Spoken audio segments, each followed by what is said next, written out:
Ito yung binili ko kanina. Pang vlog. May mobile phone holder siya. May stand yan eh. Yan. Tapos may mic holder din siya.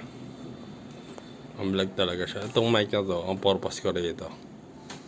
Pag yung sound theater, pag yung kakanta. Kasi dati kasi pinapatang na doon sa may table pag tumatama. Nag-ano yung sa sound sa speaker. Isip may bagsak ang mic eh. Kaya bumili ako niyan. Saka inisip ko rin na nag-vlog kasi ako. Kaya kailangan ko talaga ng mas magandang na ito phone holder. May ilaw yan eh. Kaya yan na.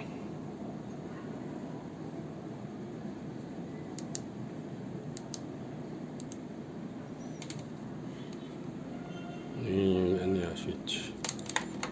Bali ano siya, nakakabit siya dyan. Yung sa USB yan eh. Dito siya nakakabit. Charger na ano to eh. Ng tablet. Tapos tension yan.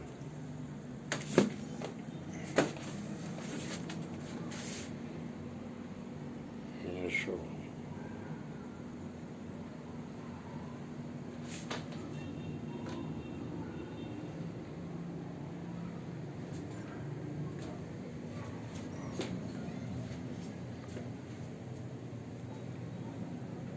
Computer, kompleto na yun.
Bari, diyan ko na ilalagay, diyan ko ipapatong.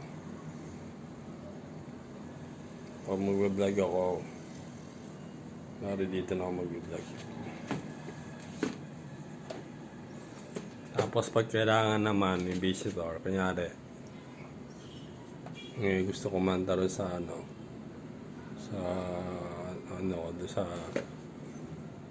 sa labas, sa may sala. May TV ko malaki. Bali ito yung mic nun eh. Diyan ko lang nilagay. Para pakita sa inyo na may lagaan siya na mic. Marami akong mic dito. Marami akong mic. Diba ako stereo may mic ko eh. Yung mic ko rito. Yung sound theater. Itong stereo na. Itong mic na to. Sa ano yan eh. Yung sa may home theater ko na stereo. Sa baba ng malaking TV. Yung stereo ko malaki. Yung pinakamahal. Yan yung mic nun. Bumili ako ng mic eh. So yung dati yung sa ano ko, sa may DVD na karaoke, may songbook. Nagka-problema yung mic nun eh. Actually dalawa mic nun. Pwede dalawa kumanta. Yung nagka-problema. Yung loose connection yung mic nun eh. Kaya bumili ako ng isang mic na ganyan. Parang ginagamit ko nung huling kumakanta ako minsan. O kaya pag may visitor. Ito na ginagamit. Kasi bumili na ako ng bago eh. Kaya yan na ginagamit. Pero dito sa dyan sa stereo niya, may sarili yung mic. Yung mic niya mas maganda, mas malaki. Tapos iba rin sa piano may mic din ako. Tapos yung sa labas, yung sa may keyboard ko, may stereo din ako doon, di ba? May mic din yun.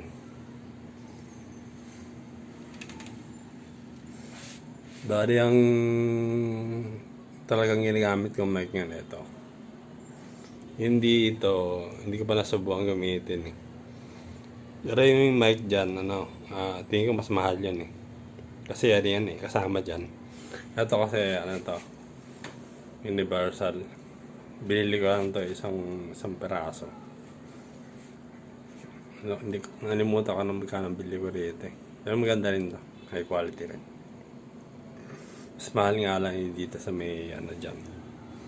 Mas mahal yun dyan, kasi yan. Mahal yung pagkabili ko dyan eh. Sa stereo na yun.